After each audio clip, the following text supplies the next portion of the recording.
Buenas.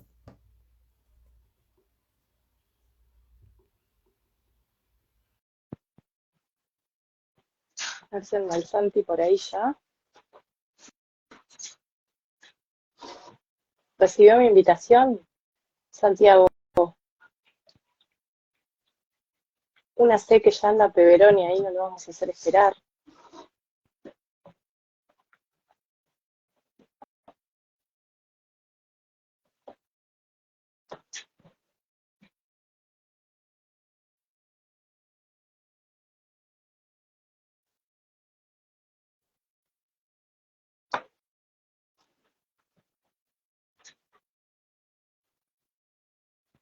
Ya le mandé la invitación, Santiago Díaz. ¿Está por ahí?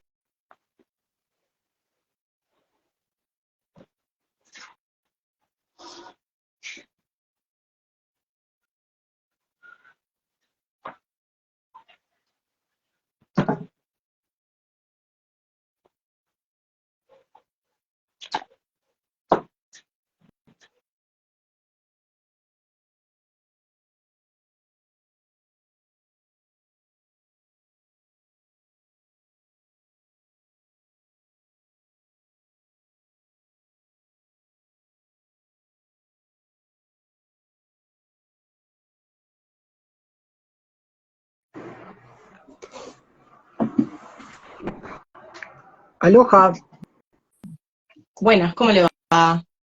muy bien, ¿y usted? Bien, bien. Ahora sí te escucho. ¿Ahora sí? Sí, sí, ya está Gabriel Peveroni por ahí, así que no lo vamos a hacer esperar. Bueno, vamos arriba.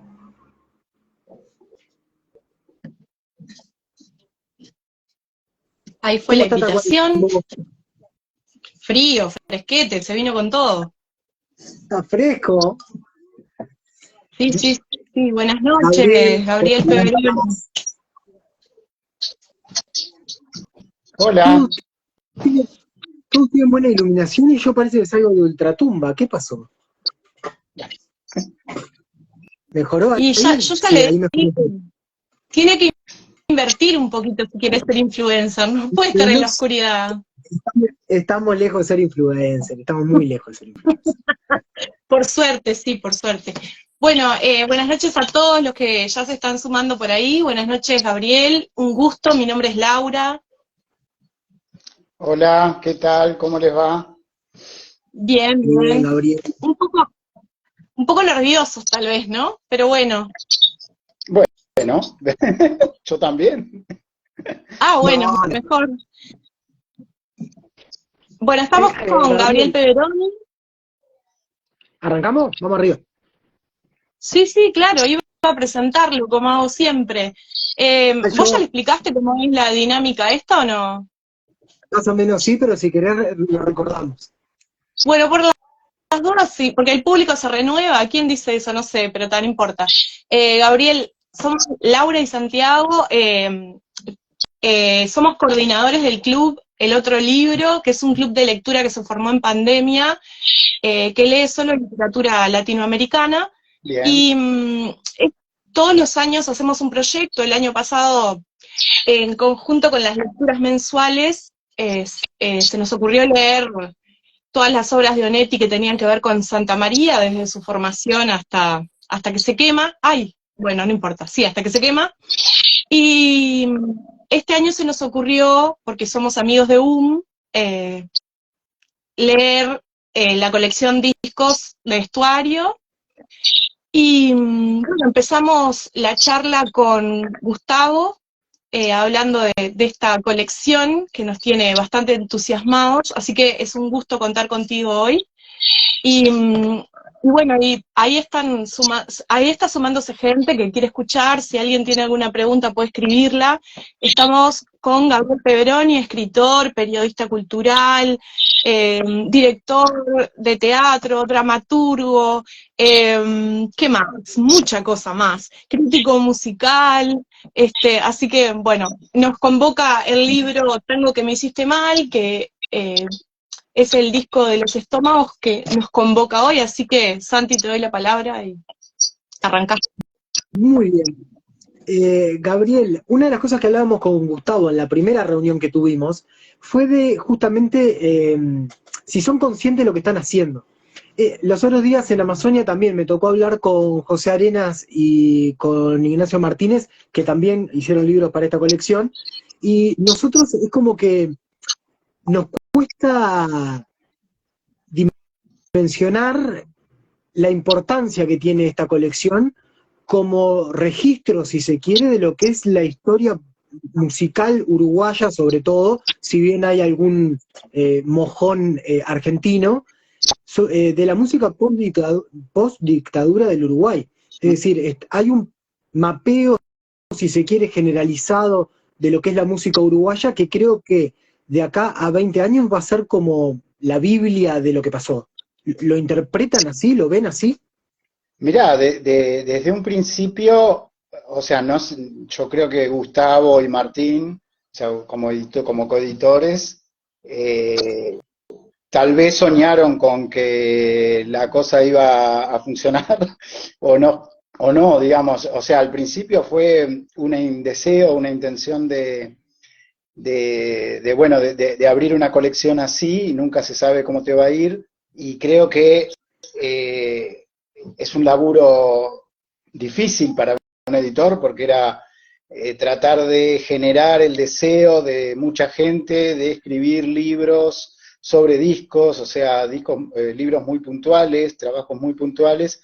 Entonces, claro, tuvo un punto de arranque como de 2 años de, bueno, ir tanteando gente, a ver quién, para dónde. Eso más o menos fui testigo porque, digo, al haber hecho el primer libro, conozco un poco lo que pasó. Ya no tengo mucha idea de cuándo fue el mío, se publicó creo que en el 2017, o sea que ya estamos a 6 años, y bueno, esto se puede decir que es algo que va, efectivamente, como vos decís, va mapeando, o sea, en un equilibrio complejo, porque el editor tiene que también navegar los deseos o las obsesiones o las aficiones de las personas que van a escribir.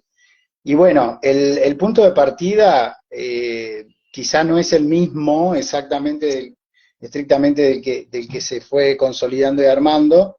Creo que al principio había como un perfil más de buscar libros más narrativos, de apreciaciones musicales, pero bueno, después se fue abriendo un poco a periodistas también que escribieran libros más periodísticos o más analíticos, y entonces eso también le da una diversidad tremenda, porque no son solo libros de escritor, que era un poco lo que ellos planteaban al principio, y que no son tantos, en definitiva, los que en el conjunto cumplieron esa premisa, digamos. Pero bueno, ya a esta altura creo que se puede cumplir eso, y bueno, y también está en ellos el rastreo de encontrar gente que vaya tomando diferentes aspectos de la música popular, o sea, desde cosas muy mainstream, por decirlo de alguna manera, o libros más arriesgados de artistas que de repente, bueno, no tienen tanta popularidad, digamos. Bueno, es un poco eso, creo que lo que va pasando, y creo que está muy bueno, está muy buena la colección en sí misma, o sea, yo creo que hay mucha gente ya que la está coleccionando, porque también como permite que sean 3, 4 libros por año, y bueno, eso no es una locura, tener 3 o 4 libros, y más o menos, no, el nivel es alto, o sea, el nivel de escritura, el nivel de investigación, el nivel de edición es alto. Y eso creo que va un poco por ahí. Gabriel, vos decías una cosa que me parece interesante y que también es muy notorio en la colección. Hay distintas voces y hay distintas formas, lo cual lo hace muy rico desde muchos aspectos, porque por ejemplo, vos mencionabas el periodismo recién. Ignacio Martínez, que escribió el del Cuarteto de Nos y escribió también ahora el de Cabrera, tiene una forma mucho más analítica de la canción misma, tiene mucho más como una autopsia de la canción, hay un conocimiento musical mayor. Bello hace Octubre y hace una narración. Arenas también hace una ficción sobre el de Laura Canobra que es buenísima. Sin embargo, bueno, otra cosa que es interesante, Ignacio Martínez escribe de discos que sucedieron cuando él era un chico. Entonces tuvo que volver el tiempo atrás para hacer también un trabajo, si se quiere, de arqueología y de búsqueda. Sin embargo, el tuyo también es distinto, porque lo viviste y porque está contado en primera persona, como un testigo, si se quiere, y también se mezcla no solamente lo musical, sino lo que la música impacta en la vida individual del escucha. Y hasta ahora no habíamos leído uno así, y enriquece muchísimo la colección, y también muestra la cantidad de aristas que puede tener esa focalización del tema. Sí, yo le quería, o sea, digamos que a mí hay o sea, no es una cuestión personal, digamos, de libros de música que había clásicos, o sea, clásicos no, yo qué sé, esas colecciones de libros de artistas, de muy populares y que biografías rápidas y oficiales o no oficiales, pero bastante oficiales. Siempre ese tipo de libros no me parecen muy interesantes, o sea, me parecen libros como que apoyan determinada información y todo, pero suelen no ser muy críticos, no tener mucho interés, más que el de recopilar datos o el de, bueno, que también sirve y también les ha servido a los artistas ese tipo de cosas, sobre todo por el punto de vista de los fans. O sea, eso es un género en sí mismo. Después están las autobiografías de músicos, yo qué sé, hay mucho tipo de libro diferente en eso. Yo, el encare que le di es de un libro como Al borde de una autoficción, digamos, de justamente eso, de ver, de escribir sobre un disco que hubiera sido esencial en determinado momento de mi vida. Entonces, bueno, ese es un encare. Creo que el libro más parecido de la colección, o un libro que empatiza mucho con el punto de vista que yo tomé, es el de Diego Recoba, el que hace de Caribe con K. O sea, creo que ahí hay una similaridad, o sea, hay algo ahí que dialogan, porque bueno, son libros que están atravesados por la vida personal, por lo afectivo, por lo emocional, por cómo te pegó el libro, sin descuidar tampoco el contexto, sin descuidar lo que tiene que ver con lo musical, etcétera, etcétera. O sea, yo no escribo, yo también soy periodista, soy periodista musical o periodista cultural desde hace un montón de años, o sea, y evidentemente también tengo, una deformación como crítico, y bueno, y evidentemente estoy haciendo un libro de crítica también con el libro de los estómagos, o sea, no es solamente lo que a mí me pasó con un disco que puede ser puede ser también un punto en contra, porque hay mucha gente que no le gusta leer como apreciaciones muy subjetivas o ese tipo de cosas. Pero bueno, fue un balance, más que un balance, fue lo que quise escribir y lo que quise poner, y cuando Gustavo y Martín, que estaban pergeñando toda esta idea, me plantearon el coso, evidentemente, o sea, estaba dudando entre Tango que me hiciste mal y Montevideo agoniza, y me decidí por Tango que me hiciste mal por algunas cuestiones, de que era por donde quería ir, y bueno, fui por ahí, y me gustó mucho el resultado, me siento muy cómodo con ese libro, y tenía antes, sí, o sea, estaba como había leído mucho a Manuel Carrer, o sea, venía leyendo toda su obra sistemáticamente, o sea, y venía como muy con ganas de escribir en ese tono, o sea, que es un tipo de autoficción, o sea, porque también de autoficción hay una diversidad tremenda de cómo abordar un tema, cómo abordar una cosa. Sí quería meterme en esa cosa de periodismo narrativo, que siempre estuve escribiendo o rondando esas cosas, o sea, ese estilo, digamos. Entonces me permitió investigar, desafiarme, escribir algo que, bueno, obviamente al principio no sabía de qué resultado iba a tener, pero bueno, es eso.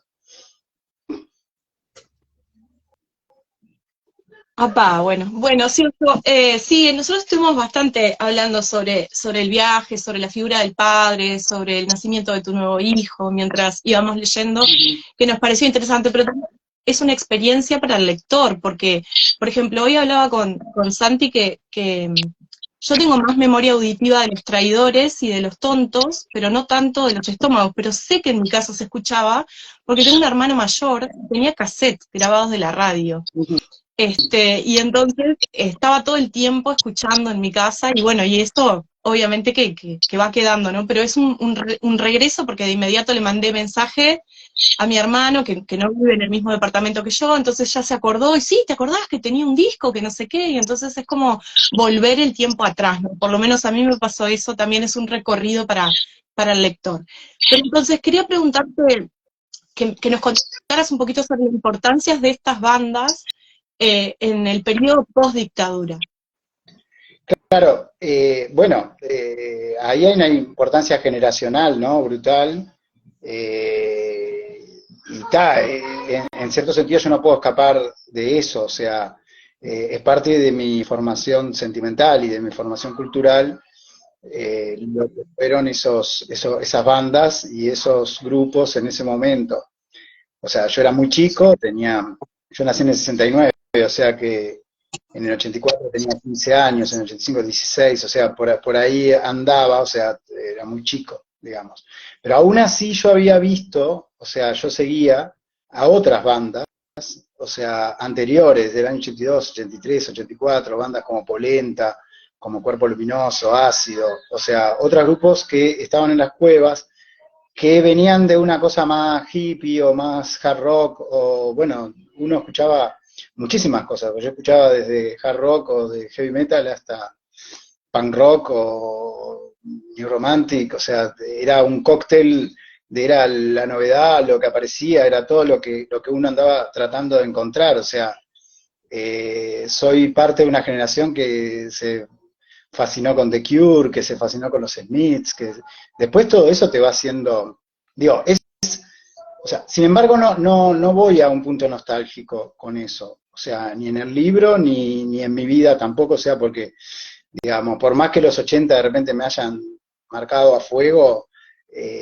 siempre estuve analizando los bordes de la cultura, o sea, siempre que en cierto modo es seguir esa secuencia, o sea, porque esa música en ese momento no fue muy bien recibida, o sea, fue una música bastante resistida a nivel de la sociedad entera, o sea, es algo que pasaba en el mundo también en ese mismo momento, o sea, si hay algo que tienen esas bandas es que no fueron entendidas en ese momento, tampoco era que quisieran hacerse entender, simplemente eran un estado de ánimo o eran algo que fue como una chispa y prendía fuego, o sea, eso fue lo que pasó con esos grupos. Por eso también yo siempre recuerdo cuando escuché por primera vez, bueno, yo Los Estómagos, lo que pasa que Los Estómagos lo pasaban en la radio y Los Estómagos en cierto modo participaron, son un poco anteriores a la movida del graffiti, o sea, porque el tango que me hiciste mal fue un anterior incluso, y fue un proyecto como muy, ¿cómo podría decir? O sea, porque ellos llegaron a tocar en el Templo del Gato, que es una rareza, o sea, porque los traidores nunca tocaban en el Templo del Gato, los tontos tampoco, el cuarteto de Nos viene de otro lado, pero, o sea, de un lado más teatral o más universitario, pero las bandas, o sea, los Estómagos vivieron el choque, o sea, ellos fueron y eran resistidos en el Templo del Gato, o sea, en lugares donde había rock, o sea, que no entendían eso que pasaba. Eso también lo intento transmitir en algún sentido en el libro. Y bueno, digo, para mí es una piedra, o sea, es como un punto de partida o un punto ahí importante en mi vida y en mi formación. Entonces por eso no podía, o sea, si bien tengo discos, o sea, a lo largo digo, hasta ahora sigo descubriendo música, o sea, y no estoy escuchando a The Cure y todo eso, o sea, digo, es como digo, lo escucho, pero no forman parte tampoco, o sea, son una cosa más de una construcción bastante más grande musical. O sea, entonces, pero esas bandas sí fueron bastante relevantes, muy relevantes, sobre todo por una cuestión emocional, generacional y eso. No creo que, sí creo que sí, sí también como gestación o sea, porque fue como una reinvención del rock en el Uruguay y en el Río de la Plata. O sea, lo mismo estaba pasando en Buenos Aires con algunas cosas que no fueron tan visibilizadas.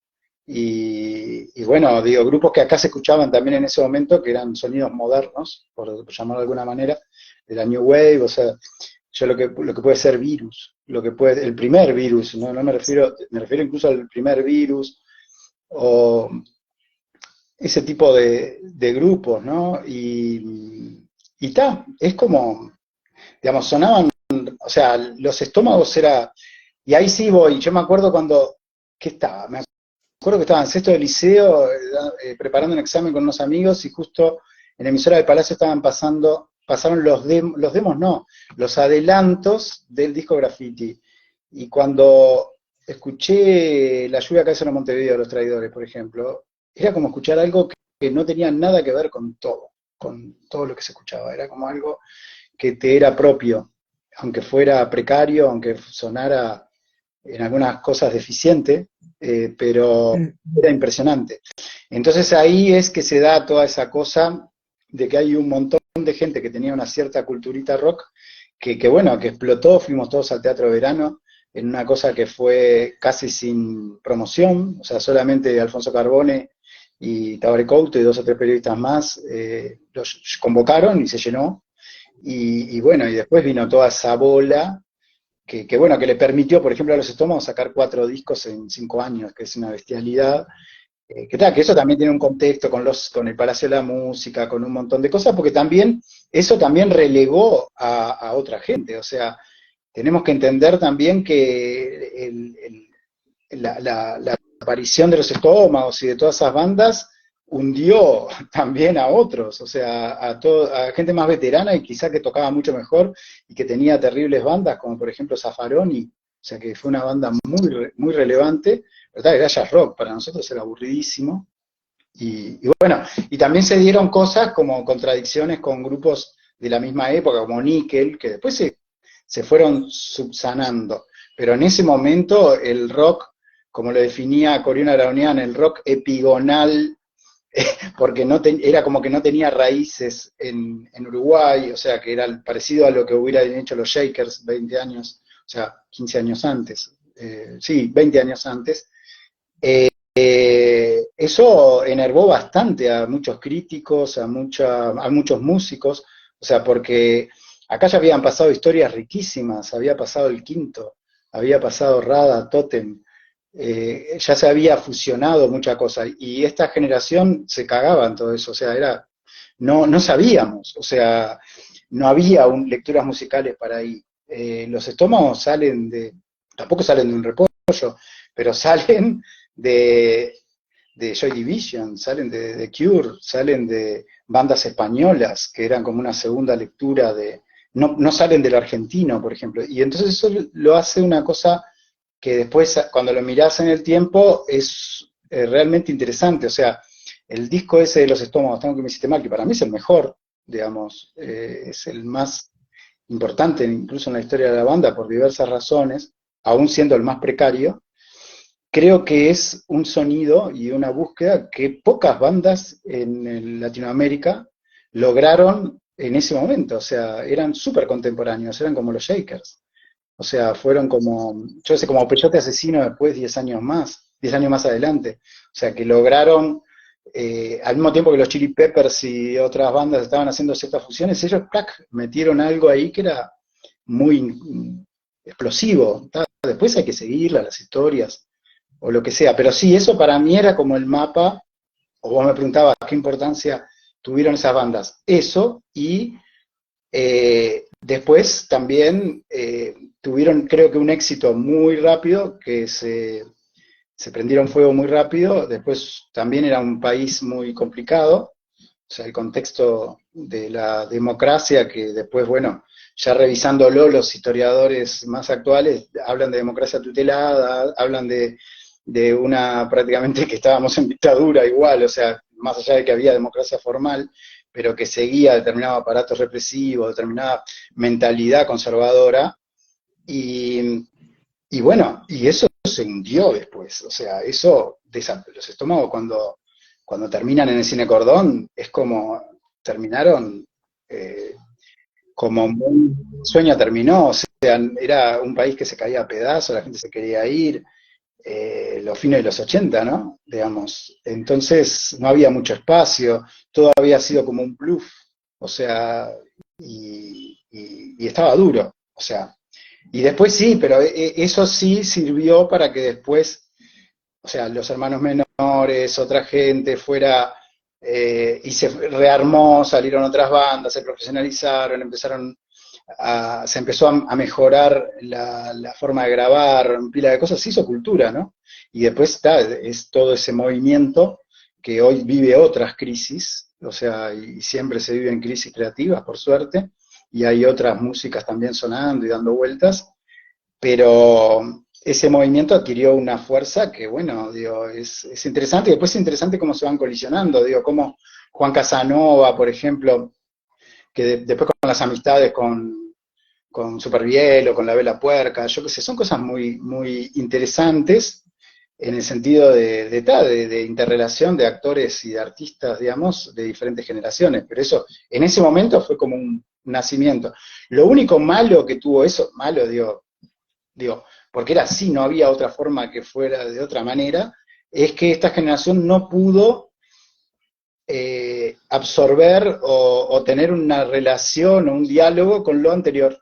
O sea, porque lo que había pasado. Entonces ahí es bueno, yo qué sé, cuando hicimos el libro con Peláez, los dos juntos, un libro que era un libro revista, uno que me hiciste mal, que no se parece al nombre, por Banda Oriental, que fue un poco instalar una conexión ahí, o instalar una línea que, si bien no existe, o sea, porque es caprichosa poner una línea, pero bueno, tratar bueno, vivimos en la misma ciudad, los delfines estuvieron en la misma ciudad que los estómagos, pero esa historia, recomponerla es imposible, o sea, porque no existió una...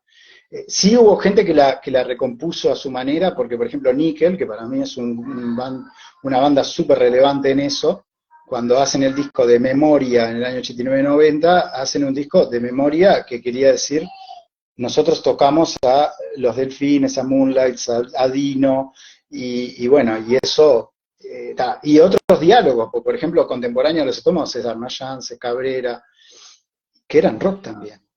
O sea, el problema también que vivían otras contradicciones, o sea, el Darno era lo más rockero que había acá en determinadas cosas, pero el Darno se autocensuraba su calidad de rockero. Él hubiera querido ser un Rolling Stone, por ejemplo, lo era, un Dylan, pero él, había unas contradicciones ahí políticas, ideológicas, estético-musicales, que lo obligaron a llevar a sus discos a unos arreglos más música popular uruguaya, o a jugar en otro aspecto, que son búsquedas, ojo, que son discazos, Suicidor, Sansueña, por favor, son discos impresionantes. Pero bueno, pero el Darno, por ejemplo, yo que lo conocí mucho, era una persona muy abierta, y fue de los primeros, también Jaime Ross, también Fernando Cabrera, que le abrió la puerta a toda esta nueva generación. O sea, el Darno quería hablar con Parodi, me acuerdo que lo entrevistábamos a Parodi, o sea, quería conocerlos, o sea, quería dialogar. Y si uno mira los datos fuertes, por ejemplo, uno de los festivales más importantes, que fue el Comuna Fiesta, que organizó la Intendencia de Montevideo, Colorada en aquel momento, que estaba Tomás Lowy, creo, no sé si estaba Tomás Lowy en ese momento, pero creo que sí, que Tomás Lowy, o el que fuera, llamó a Jaime Ross ¿era Jaime o Cabrera? No, era Jaime, sí, a Jaime Ross, para que armara una grilla, y en la grilla pusieron los estómagos, Cortonó, Fernando Cabrera, todos juntos. Y eso, creo que eso fue una de las señales mejores que hubo, que después no se repitió tanto, porque el rock tendió al gueto.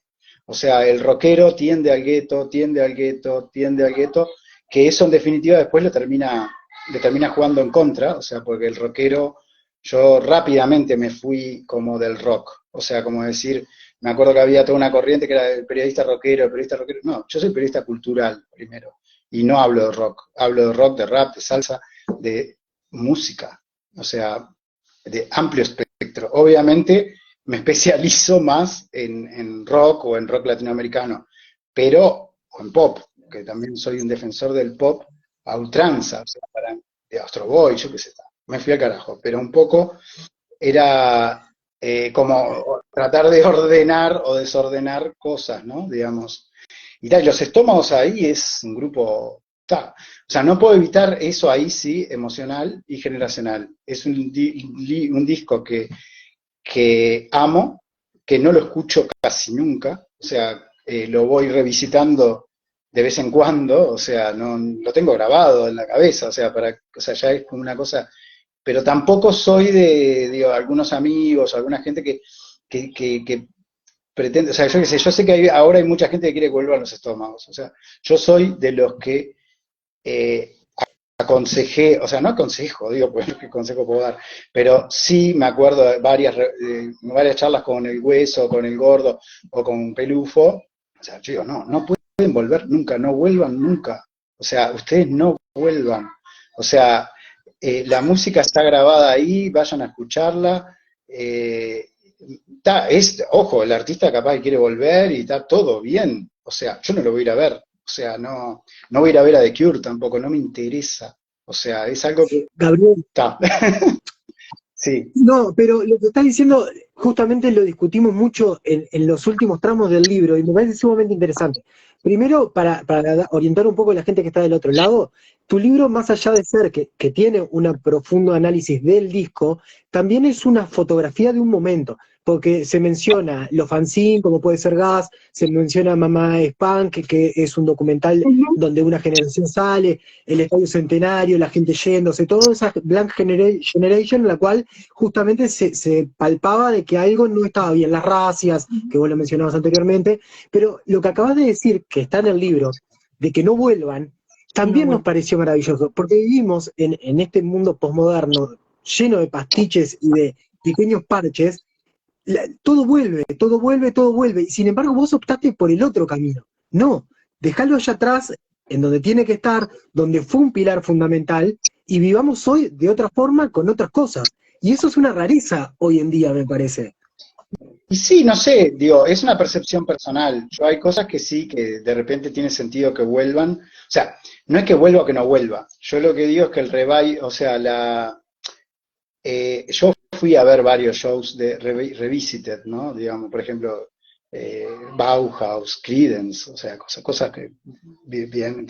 Y a veces vas a ver a un artista que te come la cabeza, pero no soy fan de esas cosas, o sea, digamos, realmente, salvo que sea algo que no vi nunca, no sé, yo tampoco le quiero quitar el derecho a alguien que, bueno, que quiera No, eso está claro. o la gente que es fan y quiere escuchar ese disco.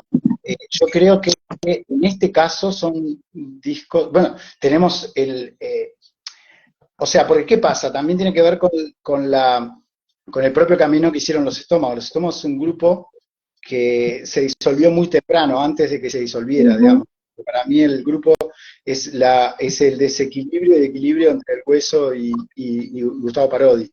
O sea, y que hicieron cosas maravillosas juntos, a veces tuvieron que acordar demasiado y en esos consensos digo, no salieron grandes cosas, pero, pero cuando salen los buitres, es una continuación rara, porque es una continuación como hacia atrás, o hacia una búsqueda musical que necesitaban Parodi, Rambao y Pelufo, que era de sacar para afuera, divertirse, salirse de lo introspectivo y eso, y un rock más sexual, más sensual, más... después se van por una cosa más ramonera o más punk, que a mí ya no me gusta tanto, o, o después que Gabriel se permite cantar en los últimos discos, ¿no? Cantar ya, porque él es un cantante, o sea, y eso es maravilloso, y fue muchas veces desaprovechado en la banda por tener que gritar o por tener que hacer otro tipo de cosas.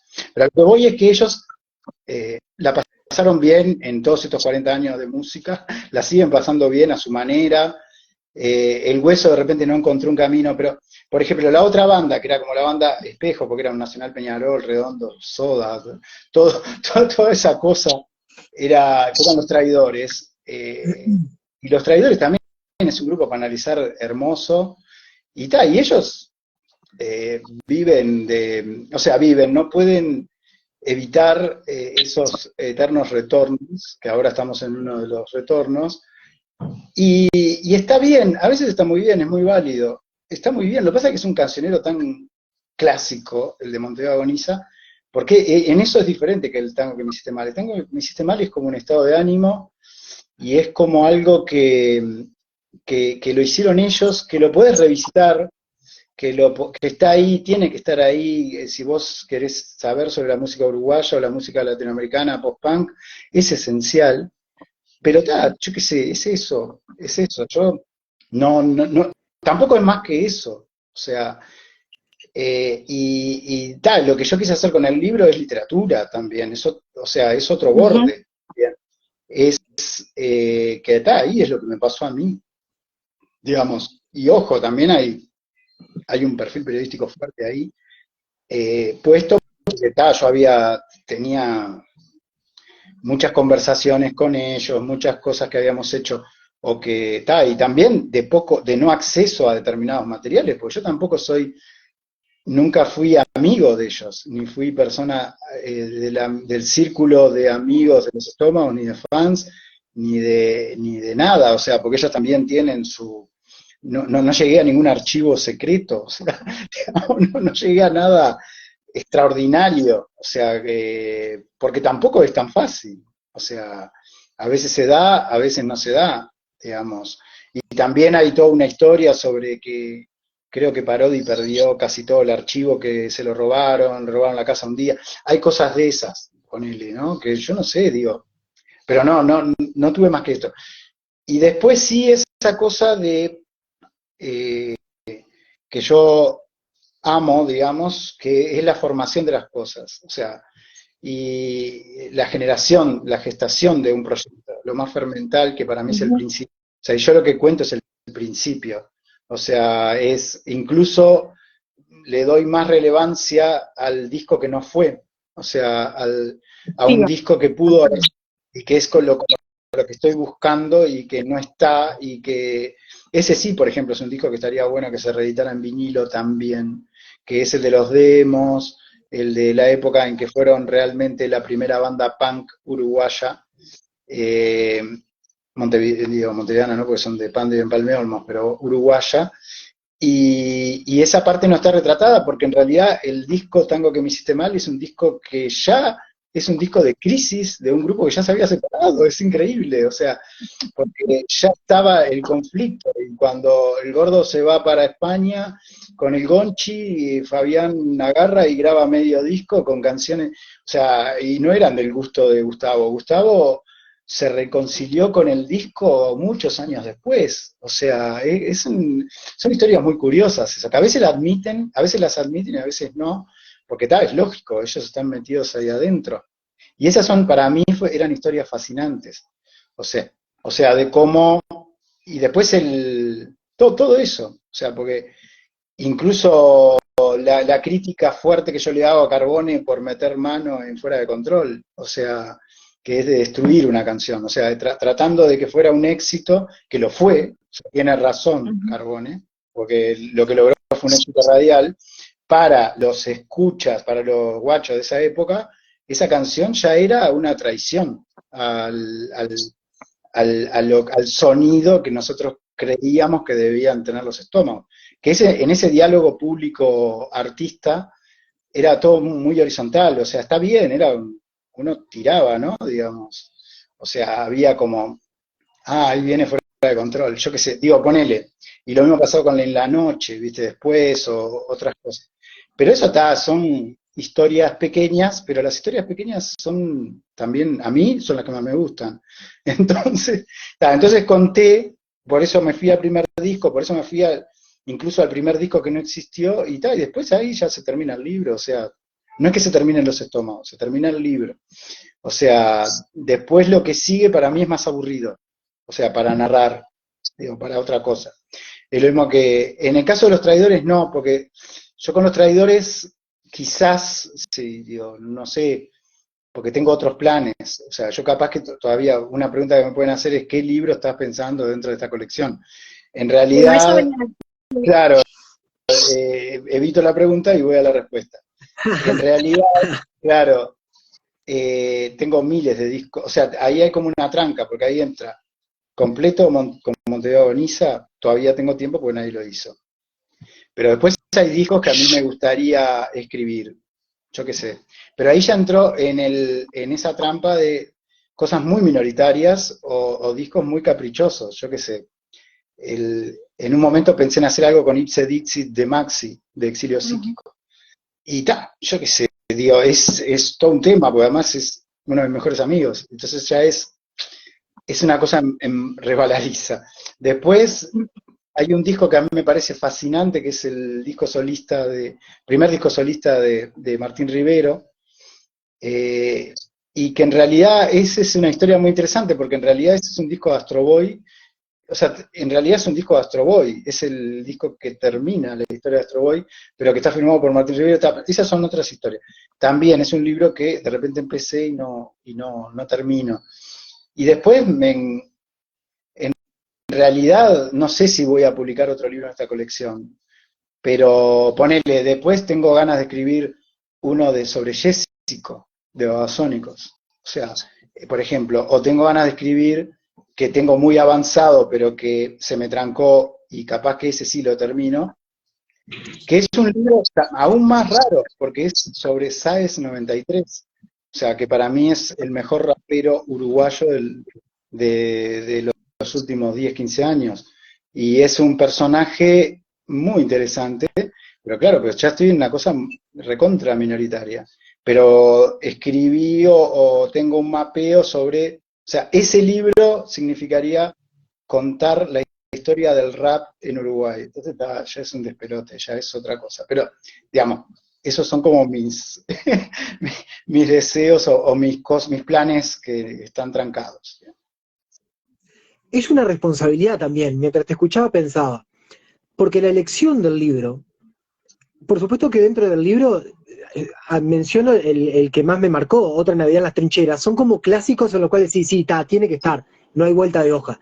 Pero también al elegir aquel libro, aquel disco que quizás es periférico, también es una responsabilidad porque vos estás poniendo en un mapa algo que quizás no estaba ahí y que en 20 años puede sobredimensionarse o no el acto tomado hoy en cuenta. Y es un poco el rol que tiene la persona que escribe un libro, si se lo toma, no quiero utilizar la expresión en serio, pero hay una responsabilidad en la elección misma, que está buenísima también. Por ejemplo, nunca se me hubiera ocurrido poner en la colección de discos uruguayos, puede haber algún argentino como mencionábamos, el rap. Estoy más, mi subconsciente uruguayo mate torta frita me está diciendo, no, tiene que haber uno de Agarrate Catalina quizás, pero no de rap. Y entonces en esa decisión marca un poco lo que puede ser en el futuro la lectura de esta colección. Mirá, ya la apertura es bastante amplia, ¿no? O sea, es bastante grande, ya de que ponele, por suerte, Recoba escribe un libro, por suerte no, digo, porque no lo escribió por suerte, lo escribió porque lo vivió y vivió también ese problema gravísimo de grieta cultural o de grieta democrática cultural, digamos, de que, digamos, estamos hablando de que en mi formación, o sea, en los años 80 y en los años 90, los principales medios de prensa hegemónicos no hablaban, no reflexionaban sobre la tropical, digamos. Y la tropical era como ninguneada absolutamente, o sea, yo fui parte de eso, o sea, ahora me voy a poner de cosas, fuimos todos parte. Incluso, o sea, hay aristas que tiene toda esta epigonalidad de los estómagos que son bastante sectarias y bastante complejas. O sea, nosotros estamos hablando, o sea, yo como fan o como seguidor a ultranza del synth pop o sea, tenés que ser muy crítico y autocrítico con un sonido que también tiene que ver con una contrarrevolución, o sea, con una mirada conservadora, no llamaría conservadora, pero Joy Division, por ejemplo, es un grupo que quería volver a los 40, a un imaginario de los 40, que coqueteaba con el nazi, que porque no era solo humor, no era ponemos División de la Alegría porque hacemos un chiste. No, era un poquito más rebaladizo, o sea, no había música negra mezclada porque no supieras, no, era que no dejaba entrar, o sea, y de repente los Clash, sí, o sea, digamos, hay como cosas que hay que mirarlas también desde ese punto de vista. Entonces esa apertura, como que aparezca un libro de Caribe, o como que aparezca también, digamos, yo me acuerdo de las primeras reuniones siempre con Verdecio, charlando, dice, tienen que aparecer libros de cantautoras, tienen que aparecer libros de mujeres, escritos por mujeres, y no fue fácil, o sea, no es fácil. Yo sé que ahora está Lalo Barrubia, que en algún momento va a publicar un libro en la colección, eso está muy bien, o sea, hace muy bien, porque son otras miradas, otras formas. Lo que hizo José Arenas con el libro de Canoura es, o sea, más allá de que sea una ficción, está mapeando toda la escena musical de cantantes mujeres y reconocimiento absoluto a Estela Magnone y a Laura Canoura, o sea, no se queda en un disco de Laura, o sea, no. Entonces eso habla también de una necesidad del editor y bueno, el editor tiene que trabajar con lo que le van entregando o lo que va buscando. A veces es responsable de eso. En mi caso, o sea, yo te digo, en este debate estúpido entre tropical y rock, la tropical es mucho más uruguaya que el rock. O sea, la tropical entró en los años 50. Si vamos a competir, competimos por ese punto de vista. O sea, ¿cuándo entran las orquestas tropicales? ¿Por qué entra? ¿Por qué la plena candombe? Todo eso que son temas musicológicos. Entonces, que un guacho de los 80 reniegue de la tropical es bastante complicado políticamente, ideológicamente, porque estás negando al barrio, estás negando a medio Montevideo, ¿está? Y eso está acompañado porque o sea, porque la hegemonía cultural decía eso. Pero tampoco era tan simple, porque también estaban los candombailes, también había la música popular también coqueteaba con lo tropical, o sea, y escuchábamos la nueva trova cubana y venían también grupos, o sea, es complejo. Yo lo que sí digo es que, por ejemplo, a mí hay una cosa que cosas que te marcan, que son boludeces, pero que marcan. Cuando acá Bonaldi abrió y pateó contra los rockeros, porque que tenía parte de razón, o sea, parte de razón, tenía sus razones o sus fundamentos, todo lo que, ideológicos y todo. Después, la música también es música, y te gusta o no te gusta, ¿tá? Pero y nos negaba porque decía que el rock era imperialista y todo un montón de cosas, que él también era rockero, o sea, todo debate de ese punto de vista, ¿tá? Pero no aceptaba a esta generación. Yo me acuerdo claramente, cuando fui a entrevistar a Juan Casanova, a los Traidores, y habló Juan en ese momento, sobre, ellos estaban sacando Radio Babilonia, que era la época ya de que mucha influencia de Manu Chao, lo latino y todo eso, que, también, yo no milito, porque yo no milito en el periodismo, pero sí abrí muchas puertas en el sentido, o tratar de abrir, de que estaba bueno todo eso que estaba pasando, con Manu Chao, con esto, con Mano Negra, y era altamente resistido por la inteligencia rockera de mi generación. O sea, yo qué sé, gente que no dejaba entrar, y aún no, y sigue resistiéndose a todo eso, y me decían cosas bastante jodidas, o sea, o denigraban eso, digamos. Y me acuerdo que Juan, en ese momento estaba saliendo el Oeste Pro Funk, estaba saliendo la Teja Pride, estaba estoy hablando del 95-96, yo curtí toda esa onda, anterior incluso, de lo que es los primeros grupos como Fun You Stupid, que eran, o sea, no es que fueran mucho más, eran hip hop y buscaban la estética hip hop del mismo modo que los traidores buscaban en el punk, que era inglés o neoyorquino o californiano, lo que fuera, o sea, tampoco es que fuera montevideano el punk, por favor, digamos, no nos inventamos, lejos estamos de ser los creadores del punk, ¿no? Digo, el punk no vino de Palme Olmo, ni de la calle Rivera, ni de Rivera y Polié, o sea, entonces me acuerdo que le pregunto algo como, ¿estás escuchando hip hop, lo que está haciendo La Teja? Y me contestó con el mismo tono que Bonaldi les había contestado 10 años antes. Me dijo, no, esos son todos imperialistas, son todos una copia de lo que del barrio del Brooklyn, ¿viste? Se ponen sudadera y esto. Vos, no, digamos. Y el rap hizo escuela, generó una escuela, hay una escuela montevideana del rap. Después está, a mí lo que se me atravesó por escribir una historia muy cercana y que no lo puedo resolver, digamos, en el libro, ponerle por decirlo de alguna manera, porque también es un libro como medio autoficción, es el tema de que el rap, cuando empieza a adquirir un volumen, o sea, ese disco de Sáez es buenísimo, también es bueno lo que empiezan a hacer H. Sousa y Arquero y todo un montón de gente, lo pasa por arriba el trap. Entonces, no logra consolidarse por diversos motivos, o sea que ya serán estudiados si alguien, esta época es más difícil, ¿no? Para la crítica cultural y para entender los fenómenos. Pero para mí, por ejemplo, el disco Primavera en la Antártida de H. Sousa es absolutamente similar a Tango que me hiciste mal de Los Estómagos, o sea, para mí. Y el disco de Sáez, que ahora no me acuerdo el nombre, porque ese tiene un nombre raro que no me acuerdo ahora de memoria, el disco de Sáez 93, que es el que me centra, es absolutamente similar al disco, en estado de ánimo, en un montón de cosas, a Tango que me hiciste mal. O sea, son discos generacionales, son discos que están hablando de lo que está pasando en ese momento, pero muy introspectivos. Y yo qué sé, esas son las cosas que a mí me interesan, a otros les interesan otras cosas. Y a mí también o sea, yo cuando Nacho Martínez escribe el libro Otra Navidad en las Trincheras, a mí me saca un peso de encima también.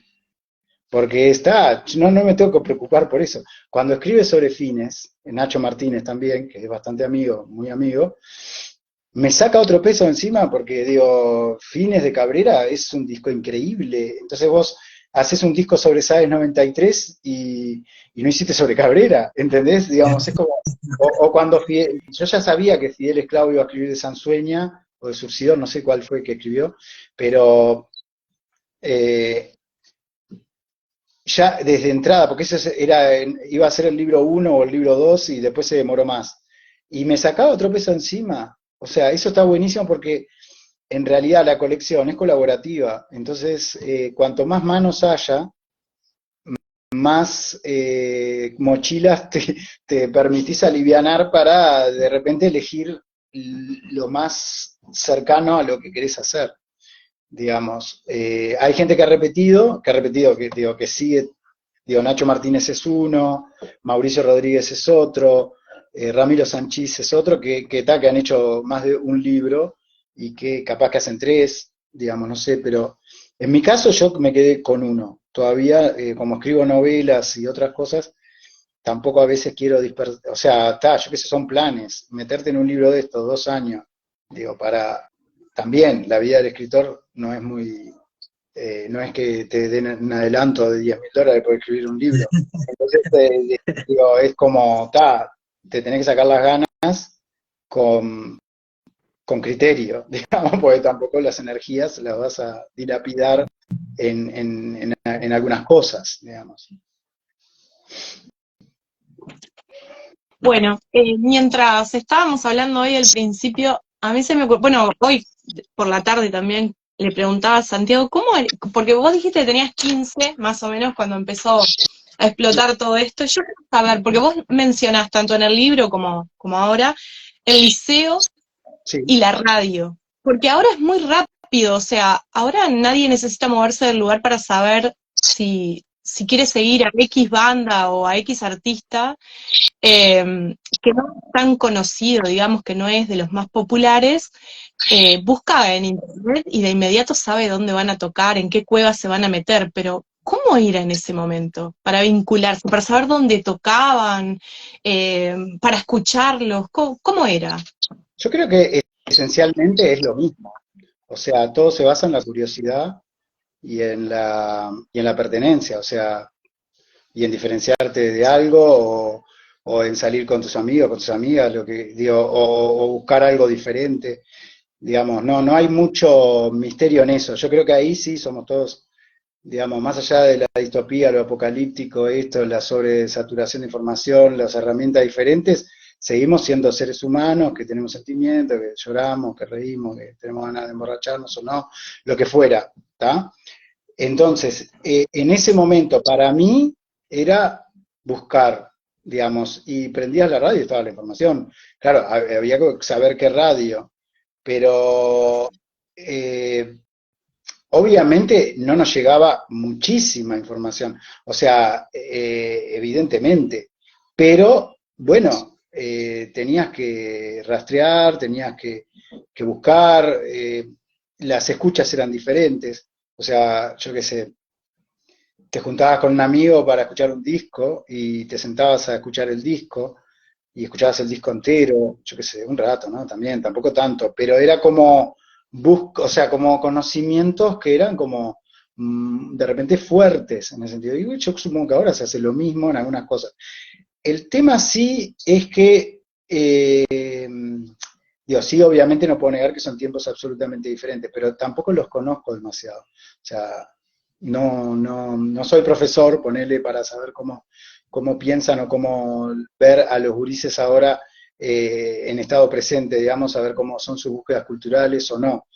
Pero, digo, estimo que hace bastante daño, no es que hace bastante daño, porque hay que sacar esas, siempre uno está adjetivando, que marca determinado perfil el hecho de las redes sociales, la saturación de información, la posibilidad de tenerlo todo, que puede provocar una especie de baja de la curiosidad. Yo creo que la curiosidad es algo que no se puede perder, o sea, la curiosidad, yo qué sé, enamorarse de las cosas, de los productos culturales, está bueno, yo qué sé, digo, a mí me pasó eso, tampoco me gusta andar, porque yo lo viví así, al final estás como los rockeros o como los tangueros, pero yo qué sé, para mí es experiencias, son experiencia y ta. Yo tuve esa desviación de escuchar mucha música y de ser el que ponía la música en los cumpleaños, en, la, en las juntadas de amigos, y eso. Y sí, cuando me preguntás cómo, y era juntar los pesitos que había para comprarse un disco, y si no, después apareció el aparato aquel mágico que copiaba de disco a cassette, porque eso fue un evento, o sea, primero lo tenían unos privilegiados, y ahí se dio a finales de los 80, porque eso al principio de los 80 no existía casi.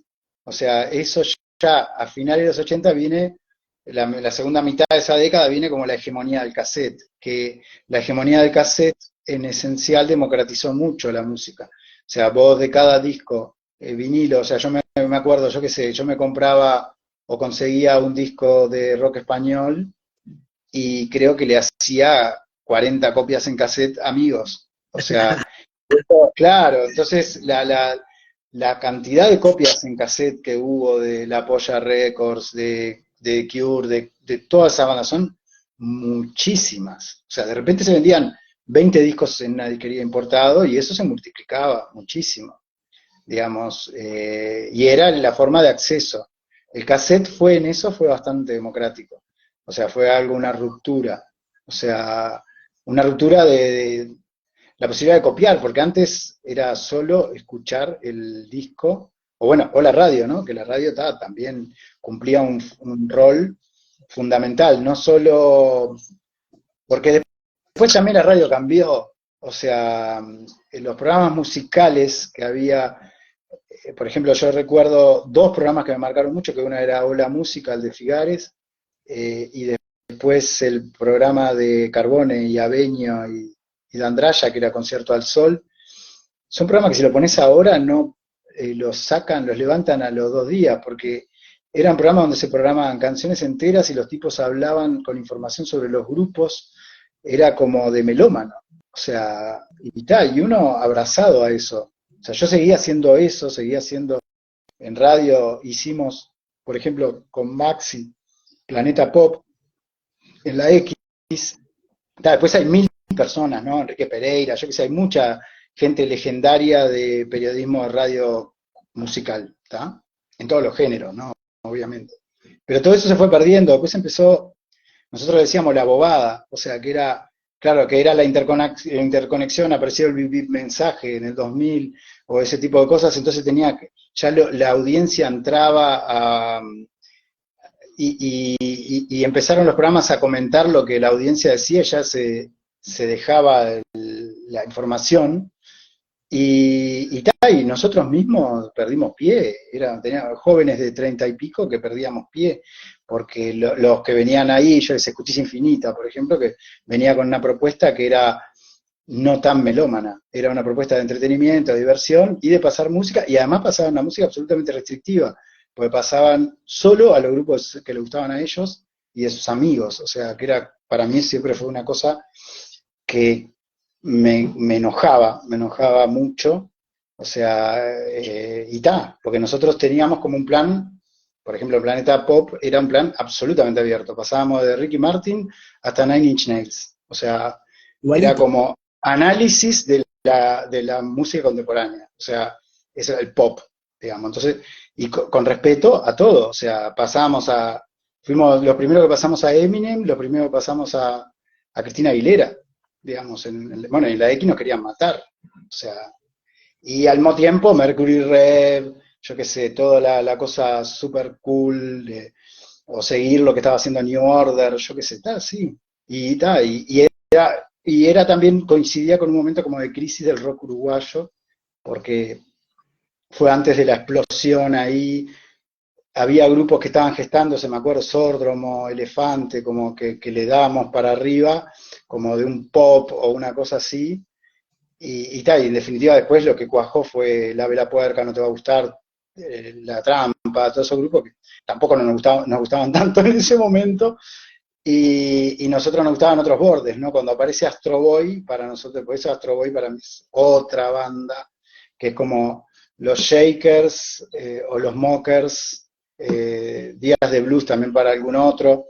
Los Estómagos, Los Traidores, Peyote, Exilio Psíquico, Astro Boy, son bandas que cuando aparecieron, o proyectos artísticos que cuando aparecieron, impactaron. Franny Glass cuando aparece, o sea, ese tipo de cosas, digamos, que aparte uno ya después con el traqueteo de los años trabajando, cuando yo qué sé, cuando fui a ver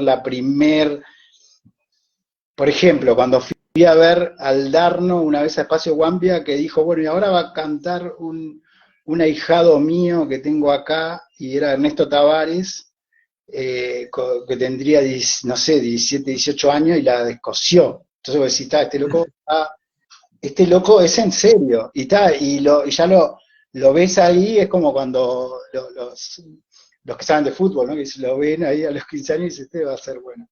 Digo, y lo mismo que Franny Glass, o sea, yo me acuerdo de Franny Glass cuando Gonzalo había sacado un disco con Merce y banda, la Merce, y eran el grupo de él, el hermano y unos amigos, que sacaron un discazo precioso, que muy mal grabado, que no pasó nada, y él ahí arma su solista, ¿no? Y tocaba el Living en la madrugada del Living, me acuerdo, a la 1 de la mañana, él tenía, ¿qué tenía? 19, 20 años, vestidito como Citarrosa, porque estaba como de trajecito así todo, cosa, él solo con la guitarra cantaba unas canciones hermosas, tipo Juno, ¿no? La película era como los Modi Pichis y todas esas bandas. Claro, nadie sabía de eso, y era como una explosión, y bueno, era eso, o Danny Umpi, yo qué sé. Siempre me gustaron esas cosas, o Motosierra, en su momento. Ahí estoy como yéndome a otros carajos, pero esa sensación es siempre similar a la que pasó con los Estómagos en el 84-85. Yo me acuerdo, por ejemplo, programando Sala TV, que fue un programa muy lindo que hicimos en TV Ciudad, que yo ahí estaba como asesor o como parte del grupo de producción. Me acuerdo de una discusión que fue maravillosa, que era, yo quería que grabaran 3 grupos y me saqué las ganas, ¿no? Hubo otros que que no lo logré, por eso no voy a hablar, pero que fue Franny Glass, Ernesto Tavares y Buceo Invisible, que eran 3 grupos que no entraban en la cosmovisión de los otros productores, no los habían escuchado siquiera. Y eran grupos, Buceo Invisible ya tenía 10 años, ¿no? Digo, más allá de eso, pero son esas cosas, viste, que es difícil. Franny Glass recién habían sacado el primer disco y no lo conocía digo, solo en Living y en 2 o 3 lugares más. Y entramos en una discusión fuerte. Yo le dije, mira, ¿sabes qué? Ustedes, si hubieran estado en el año 85 con este programa, no grababan ni los Estómagos ni los Traidores.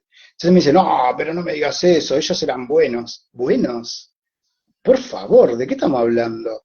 ¿Músicos más precarios que los Traidores o que los Estómagos? Digamos, digo, vale mirar cómo hicieron la versión de Cambalache, que vino Andy Adler a decirle, voy, si hacemos así, el otro iba a hablar con el profesor de música a ver que le enseñara a tocar el bajo, ¿tá? Por favor, digamos, estamos hablando, Franny Glass, le digo, Franny Glass hizo la escuela de música, o sea, es un músico. Y lo que pasa es que vos no viste la película Juno, no escuchaste a Moldy Pitch y no tenés ni idea del antifolk, de esto, ¿tá?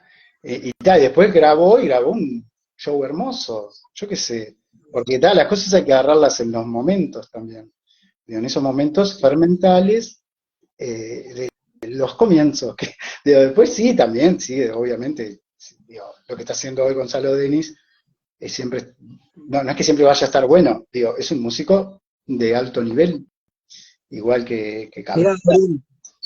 estabas hablando de Diego Recoba y lo invocaste, apareció ahí abajo, Diego Recoba. Ah, sí, se unió Diego. ¿Cómo andás, Diego? Sí, sí, allá hablamos un rato de locas pasiones, De de locas sobredosis. pasiones, de sobredosis, de todo eso. Es un libro como hermano de tango. Gabriel, una cosa que mientras te escuchaba pensaba también es, para poder escuchar antes, y otra vez sin adjetivizar, que me parece una idea bellísima, antes había como una restricción económica que hoy en día, que vos hablabas de democratización del cassette, las plataformas como Spotify te permiten escuchar cualquier cosa. Lo que sí me parece que hemos vuelto, o por ejemplo, Tango que me hiciste mal, es un disco que para mí tenés que escucharlo de punta a punta. Me pasó lo mismo con Fines, de Cabrera. Es un disco que para entender su esencia tenés que como que escucharlo de punta a punta. Y sin embargo, hoy en día creo que estamos como volviendo al single. Importa más la canción que pega que la idea atrás de un álbum. ¿Lo sospechás así? Bueno, eso es una, digamos, eso también hay que hablar de tiempos y contextos, porque también antes del álbum conceptual estaba el single, o sea, en los 60. Por eso, es como que estamos volviendo hacia Claro que atrás. va y viene, son cosas que van y vienen de acuerdo con las herramientas o con las plataformas o con las formas tecnológicas por las que se difunde la música, digamos. Evidentemente, cuando aparece el MP3 se empezó a romper el disco. Ya cuando aparece el MP3 se empieza a romper el disco. O sea, vos tenías que estar en Napster o en esas cosas que ya no nos olvidamos de los nombres, donde bajabas, Excepto Metallica. claro, que bajabas los discos, te iba bajando por canciones o por pedazos y eso ya te empezaba a romper los discos. Y después vos decías eso, ahora después vuelvo al otro, pero decías de Spotify está todo. No, estaba todo en Groove Shark, o estaba todo, o hay más cosas en YouTube. O sea, yo soy de YouTube, no soy de Spotify. ¿Por qué? Porque Spotify está demasiado mediado por las compañías. O sea, si bien está todo lo oficial. A mí me parece que hay muchas cosas no oficiales o muy emergentes o sea, hay basura, obviamente hay mucha basura, pero YouTube me parece que es como, a- me- soy más amigo de YouTube, además me gustan los videoclips y lo miro más por ahí, además Spotify, no sé, son como cuestiones ahí que me entraron, y está todo bien con los músicos que quieren, que tienen siempre el anzuelo, siempre que tienen el tema de comer y de profesionalizarse y todo eso y está todo bien con que traten de encontrar sus dinerillos en Spotify, que lo que siempre está bien, lo que siempre funciona es para los grandes sellos y las grandes agencias y los grandes capitalistas. Y, digo, ellos siempre o sea, nunca se terminaron, nunca la crisis de la música les hizo tanto daño. O sea, creo que le ha hecho más daño a la música o a los artistas o al público que a ellos. O sea, en esas reinvenciones siempre caen parados. O sea, no soy especialmente amigo de Spotify, también por esas razones. No tanto, lo otro sí es verdad, se va más al single, se va más al single. Y sí, uno tiene ese gustito de que, bueno, a mí me gustan los discos como relato. Y sí, y eso se ha perdido, o sea, vos escuchabas, y eso de géneros que de repente no soy tan fan, yo que sé, el rock progresivo, lo que se llama la música progresiva, cada disco era un concepto y un viaje sonoro loco, Pink Floyd, toda esa onda, ¿no? Bueno, sin irme a Brian Eno o a propio David Bowie, yo qué sé, digo, construcciones pero hoy hay grupos que la pelean en Spotify y son muy populares, mainstream. Hay dos grupos que para mí son la seña, o sea, no es que sean la seña, son dos de los pocos grupos que sigo atentamente porque siempre están tirando unos Babasónicos, que para mí Babasónicos es un grupo increíble de creación artística, o sea, ya no es ni rock, ni pop, creo que es como una cosa mucho mayor que tiene que ver con todas esas enseñanzas de Bowie y de un montón de cosas, y ellos están haciendo discos, ¿eh? O sea, no hacen singles. O sea, vos escuchás el disco, es un disco. Y Arcade Fire, por favor, Arcade Fire está, el último disco que sacó que es todo como un hilo que parece que estuviera escuchando siempre la misma canción y se va a otra y se va a otra y vuelve y te envuelve y tal. Después sí los escuchás, no sé, es complejo. Pero yo creo que de última hay de todo, pero sí entiendo que el disco de los Estómagos se escucha de principio a final. No así el disco de los Traidores. Montevideo Agonizo es un disco de hits, o sea, es un disco de canciones más o menos sueltas, más o menos, puedo hacer esta cosa, esta canción, esta idea, y se va juntando todo, y hay cosas que van para los Smiths, cosas que van para hasta Dire Straits, o cosas que van a algo más uruguayo, porque ahí sí hay un debate interesante, porque los traidores, como inevitablemente, meten una cosa milongueada y tanguera ahí, porque es la familia de Juan, que es la misma familia que era de Víctor, y hay como una cosa resonando ahí, digamos, pero el tango que me hiciste mal de tango solo tiene el título, y aparte es como justamente en sentido contrario, ¿no? Pero es como que, en cierto modo, vuelvo a lo que había hablado antes, o sea, en Tango que me hiciste mal es como, ¿qué podemos hacer para no ser uruguayos? O sea, que es una cosa bastante jodida también, o sea, no sé si está tan bueno, pero es una forma de pararte.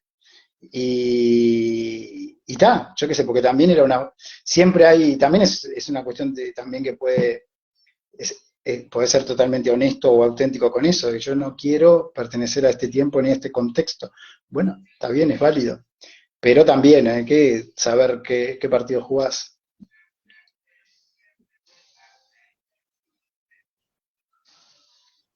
Bueno, Santi, vamos cerrando por acá, ¿te parece? ¿O querés hacer alguna otra pregunta? Me quedé pensando en lo que dijo, que también sucede con la literatura. El Claro, parricidio es sí. como necesario, generación tras generación. Y bueno, eh, yo qué sé, hay veces que yo me aburro de hablar de generaciones, porque, digamos, creo que ya no es ya es mucho más discontinuo todo eso, ¿no? Todo ese concepto de esta generación, la otra generación. Sí es verdad que cuando yo me formé, era esta generación, la otra generación, había el parricidio, digamos, era una necesidad. O sea, era como tenía que ser.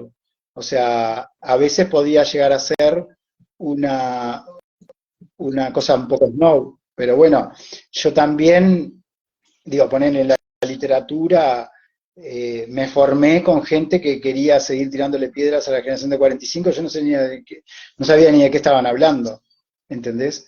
Eh, y de última, cuando publico mi primera novela y publica Scanlar, publica Mella, publica Lalo, más tarde, o esto o lo otro, de alguna manera estábamos haciendo una generación o no, en brecha nos pusieron la generación de los Ujú. crueles, yo qué sé, pero no sé, digamos, si eso, a ver, de última después es el caldo de la cultura rioplatense, uruguaya o sos parte del mundo, digamos. Sí después entendí, por ejemplo, que me gustaba, por ejemplo, en ese debate con el 45, sí, yo el 45 no me interesa realmente, hay muchas cosas que no me interesan, después hay cosas que me interesan obviamente, pero sí descubrí, por ejemplo, hoy no estoy bien para la memoria, pero no me acuerdo el título de la novela de Andersen Banchero, que me acuerdo que la leí en el 2018 Eh, y me partió la cabeza. Entonces yo dije, esto es el 44. Ta. Y esto es la novela más importante sobre Montevideo del siglo XX. ¿Ta? Cállense todos. O sea, es como es una exageración, pero es real. O sea, es tangible, lees ese libro y está. Y es como, te explota algo.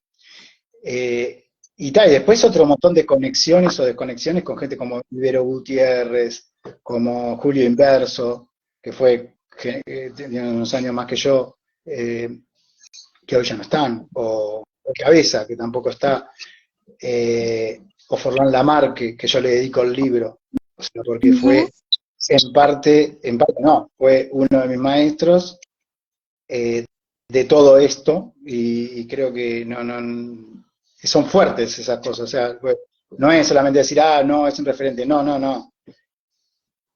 Trabajé, me dio 3 o 4 pautas en determinado momento que ni siquiera me las dio realmente. Es una absorción rara, digamos, pero que también compartimos otros, ¿no? Porque Fernán Cinero, el propio Canlar, todo un montón de gente que también después a la larga del camino vemos, este no marcó tal cosa o tal otra. Y te queda la sensación de que nunca pudimos leer la novela de Muñecos, de Raúl. O sea, porque nunca la escribió, nunca le salió. Y para mí, Forlán Lamarque es como Caicedo en Colombia, es como una figura mítica, que Caicedo pudo hacer obra y escribió una novela espectacular, pero Forlán es eso, es un maestro, un faro, un tipo que en cierto modo nos enseñó eso, que es todo junto, o sea, no seas periodista de rock, sé periodista cultural, no te quedes en esto, es desde Jaime Ross hasta Caribe, pasando, es todo, hay que analizar todo, hay que meter, pero sí, tengo mi corazoncito, pero a esta línea dura, estalinista o muy simplificadora de la cultura o negadora, yo qué sé, de cuando viene Benedetti y negaba a los jóvenes que se drogaban o que escuchaban rock, no, muchachos, vamos a leer a Bukowski, vamos a leer a Istonelli, vamos a leer a Fuguet, vamos a abrirnos la cabeza, vamos a leer a Burroughs, a Kerouac, a esto, a Henry Miller, y bueno, más para atrás, Dostoyevsky, bueno, y la literatura. Entonces, ese amor por la libertad o por que estaba a la salida de la dictadura, que también estaba lo negativo que nos comíamos y esa depresión colectiva que se vivió también en mi Ujú. generación, también había un afán por la libertad y porque y porque en algún momento tuviéramos el pie para pedir la legalización de drogas, o cosas que no se hicieron en ese momento, obviamente, nadie iba a seguir eso si hubieran hecho un plebiscito, el 90% de la población hubiera dicho hay que encerrar a la gente que consume drogas en psiquiátrico, y eso fue lo que pasó. O sea, cuánta gente fue mal medicada y destruida en los años 80. También ese es otro costado de los años 80. El batero de los traidores, sin embargo. ¿Entendés? Entonces esas cosas también eran parte del escenario, digo, parte del escenario, parte del contexto. Digamos, era un poco eso. Bien, alguien pregunta por ahí si la novela que mencionás es Los Regresos. Yo te iba a preguntar por si era Las Orillas del Mundo, la de Anderson Banchero. Es Las Orillas del Mundo. Las Orillas del Mundo, ahí está, era eso.